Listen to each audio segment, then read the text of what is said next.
제목은 영생을 주신 하나님이라는 제목으로 요한복음 3장 16절에서 21절 말씀을 가지고 함께 나눠보도록 하겠습니다.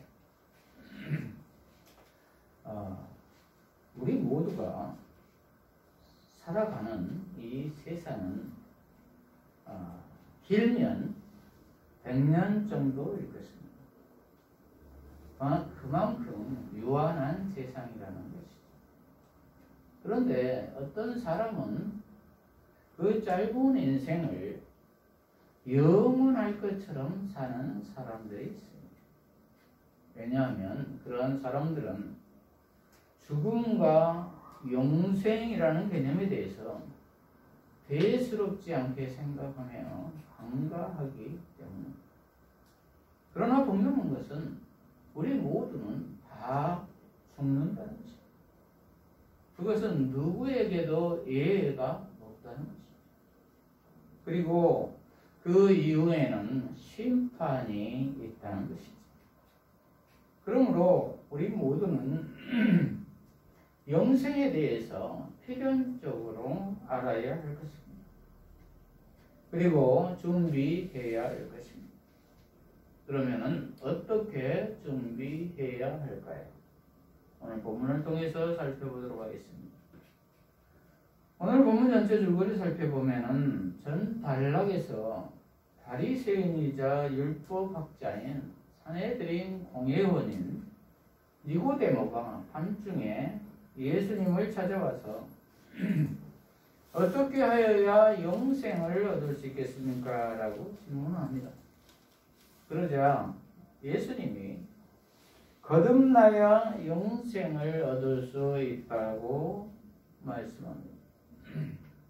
그러자 자신은 늙었는데 어떻게 다시 모태에 들어갈 수가 있겠습니까? 하며 다시 태어난다는 뜻을 이해하지 못합니다. 그래서 예수님께서는 예수님을 믿음으로만 영생을 얻을 수가 있다고 말씀해 주십니다. 왜냐하면 예수님의 정체성은 친히 하나님이 성육신하여 이 땅에 내려오셔서 지금 구원자로서 메시아로서 함께하고 계시기 때문입니다. 그러므로 예수를 구주로 영접하여 예수 생명 안에 거하는 자만 영생을 얻을 수 있다고 말씀하십니다. 여기에 연장선상으로 오늘 본문에서는 그러면은 무엇을 어떻게 믿어야 하는가에 대해서 말씀하고 있습니다. 그래서 그 믿음의 대상은 하나님의 독생자로서 즉 자신인 예수라는 것입니다.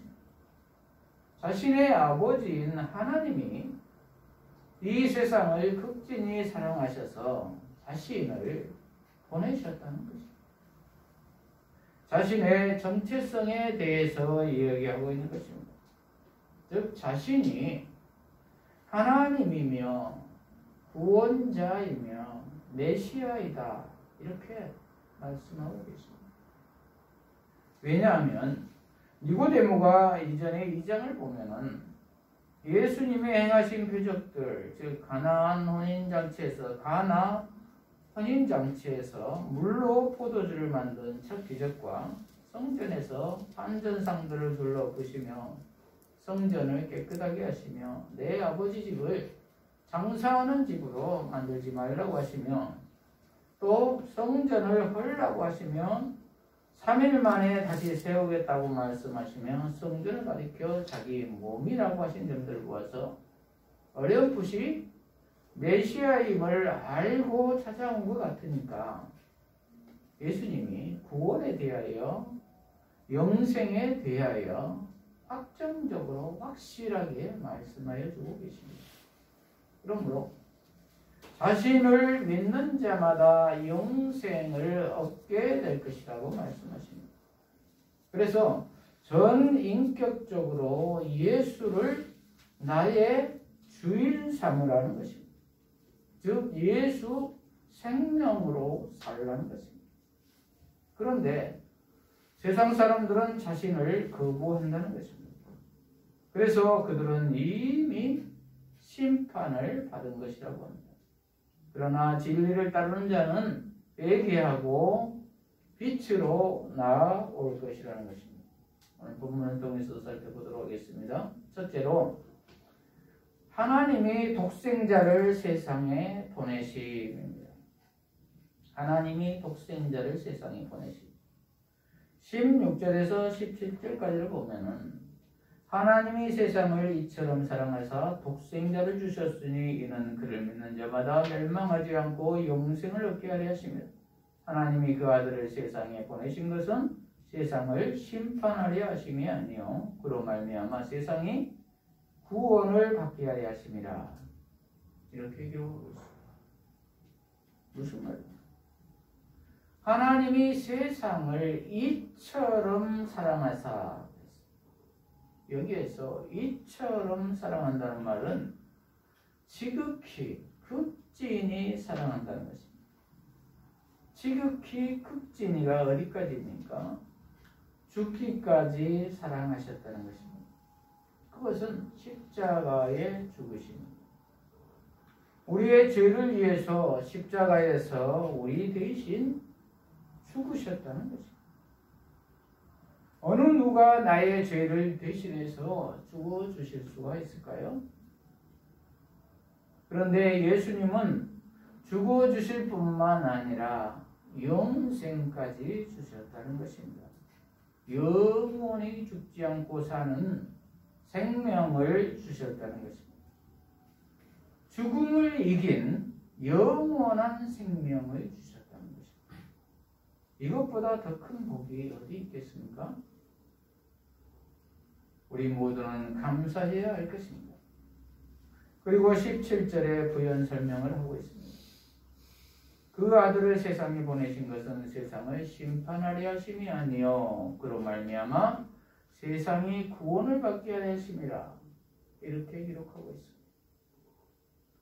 예수님이 오신 것은 심판이 목적이 아니라 구원이 목적이라는 것입니다. 왜 그럴까요? 그것은 하나님은 우리를 지극히 사랑하시기 때문입니다.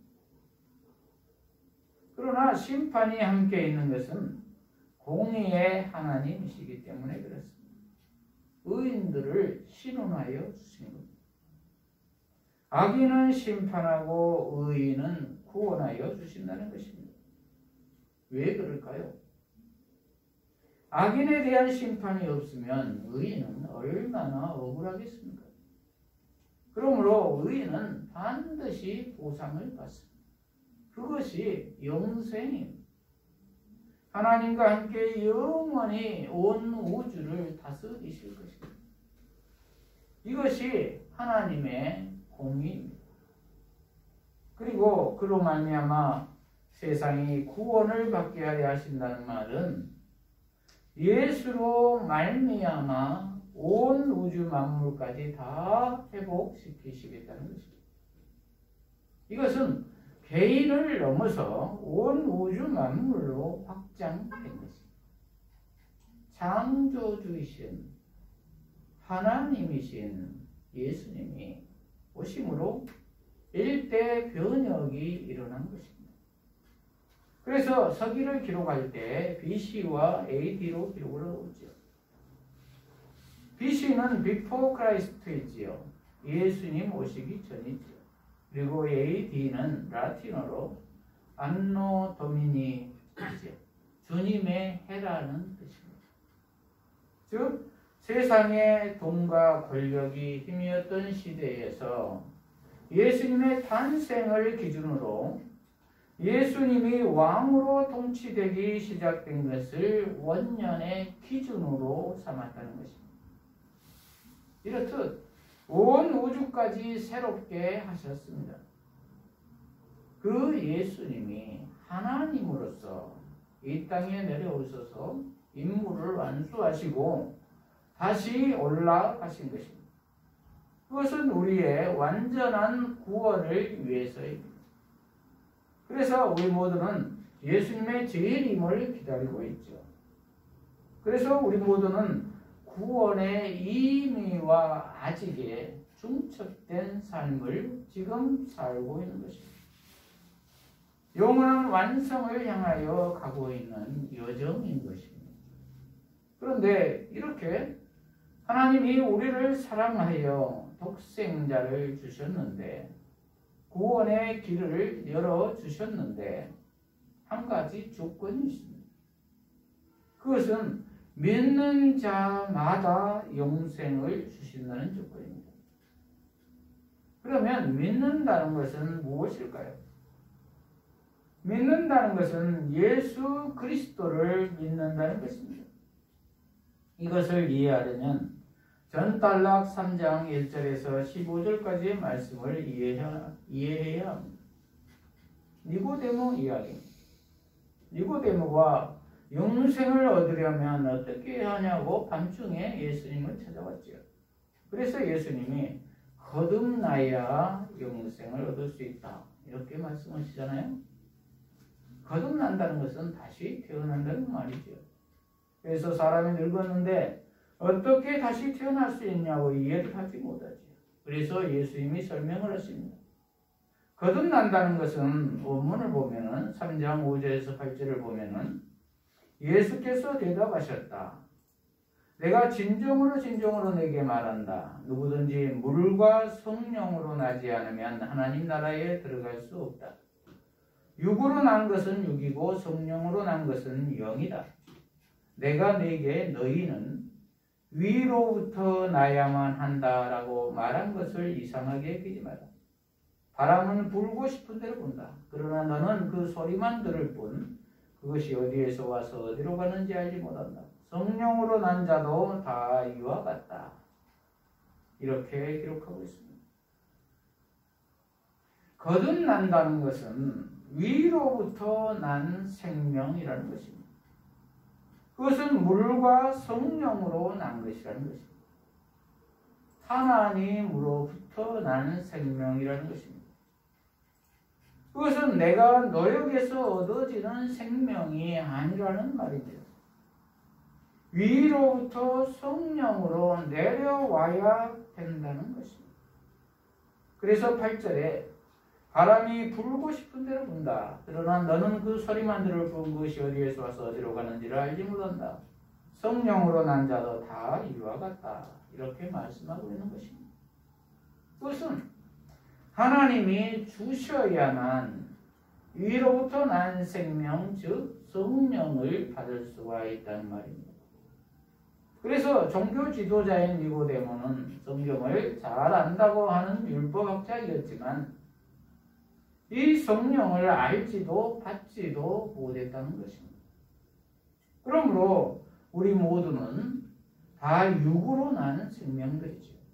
그래서 로마서 3장 23절 말씀에 모든 사람이 죄를 범하였음에 하나님의 영광에 이르지 못하더니 이렇게 기록하고 있죠.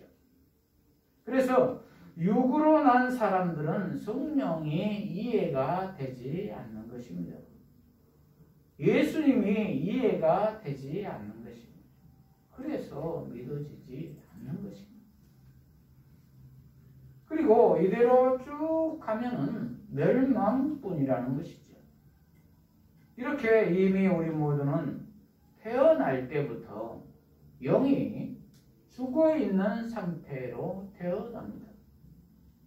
그것은 우리 인류의 조상인 아담과 하와가 하나님이 금하신 선악과를 따먹음으로 죄를 지어 영이 죽은 상태로 우리 모두는 태어난다는 것입니다.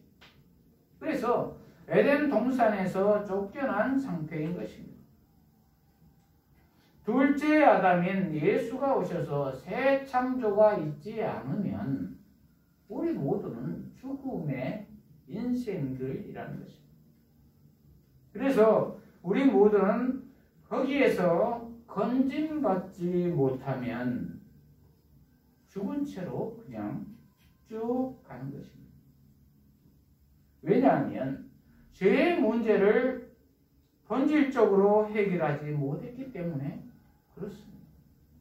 그래서 우리 모두는 본질상 진노의 자녀라고 에베소서 2장 3절은 규정하고 있습니다. 그러므로 우리 모두가 구원을 받으려면, 성령을 받으려면 기도해야 합니다. 그 성령으로 잉태되어 오신 분이 예수님이시기 때문에, 그러므로 예수님이 나의 구원자라는 것을 믿어야 합니다. 그러한 믿음을 갖게 해달라고 기도해야 한다는 말입니다. 왜냐하면 예수를 믿어야만 그 이름으로 말미암아 구원을 받기 때문입니다. 예수님은 태초부터 계신 말씀이며 하나님이시기 때문입니다. 구원자 그 자체이시기 때문입니다.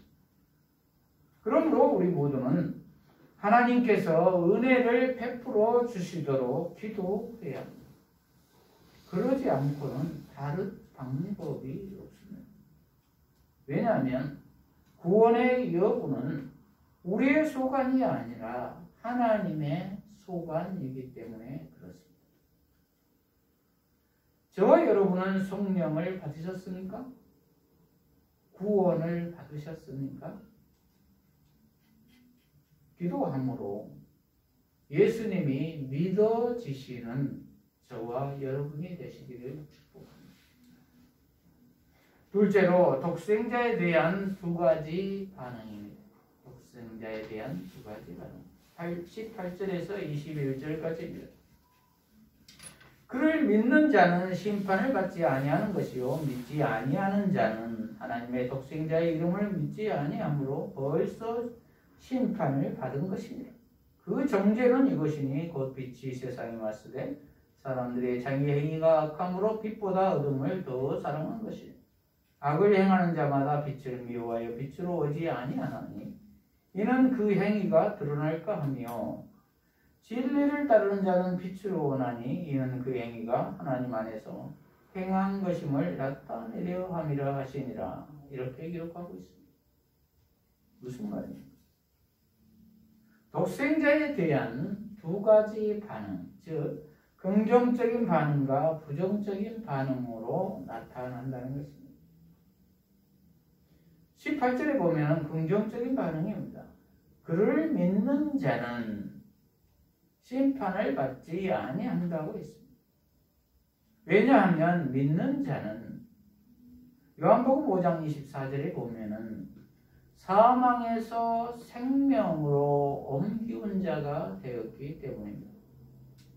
옮겨가고 있는 중이 아니라 과거 완료형으로 이미 옮기운 자가 되었다는 것입니다.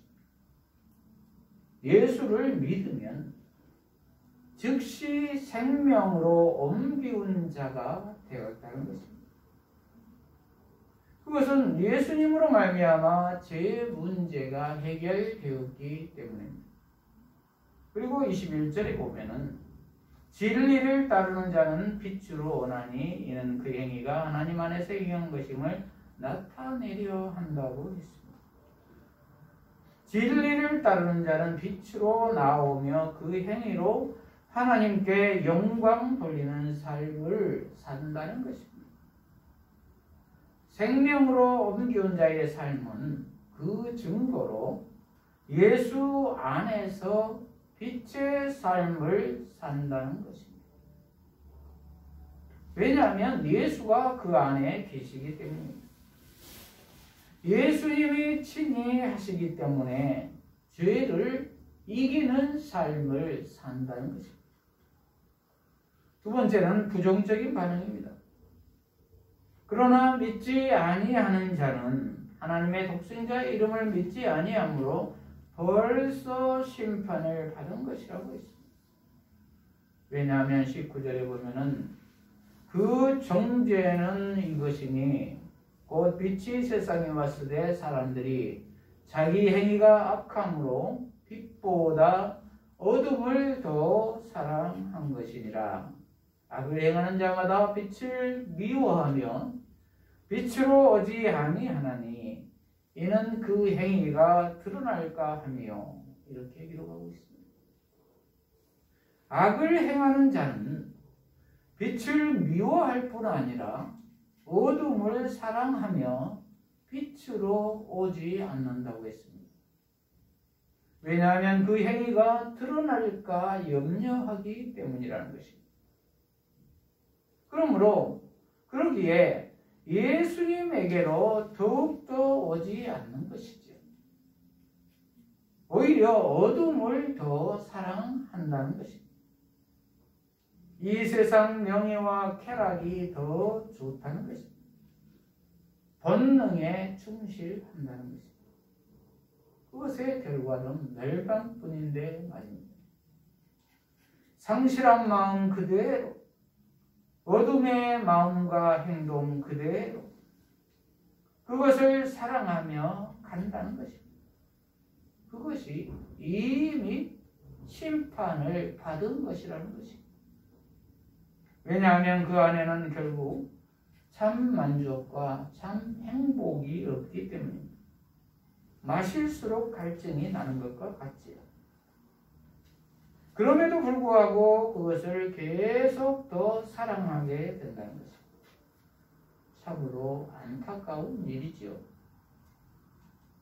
그러므로 이러한 사람은 이 세상에서 참 만족과 행복을 못 얻을 뿐만 아니라 마지막 천국에 가서는 영원한 지옥불에 떨어져 죽지도 않고 계속 고통받으며 살게 된다는 것입니다. 정말 끔찍한 일입니다. 저와 여러분은 어느 쪽이십니까?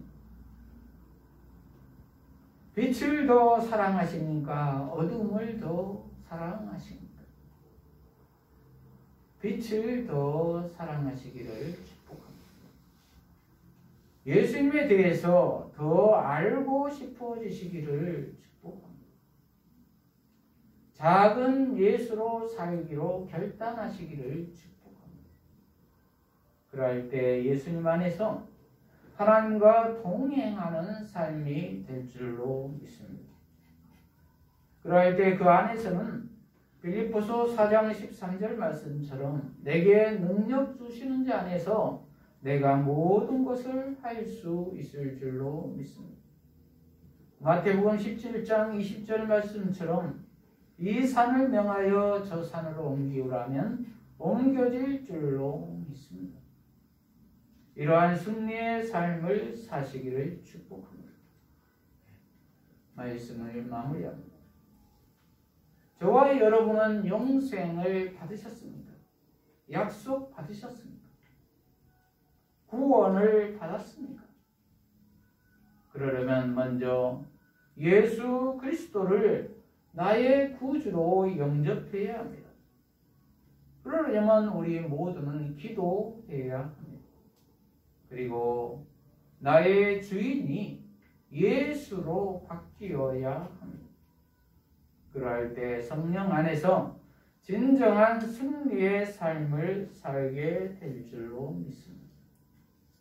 이러한 우리 모두가 되어서 지금부터 천국의 삶을 누리시기를 축복합니다. 기도하십시오. 하나님 아버지, 죄로 인해 영원히 죽을 수밖에 없었던 저희들을 예수 그리스도로 말미암아 구원하여 주시니 감사합니다. 이제 우리 모두가 기도함으로 예수로 나의 주인 삼고 빛된 삶을 살아 하나님께 영광 돌리며 승리하는 삶을 살게 하여 주시옵소서. 예수님 이름으로 기도합니다. 아멘.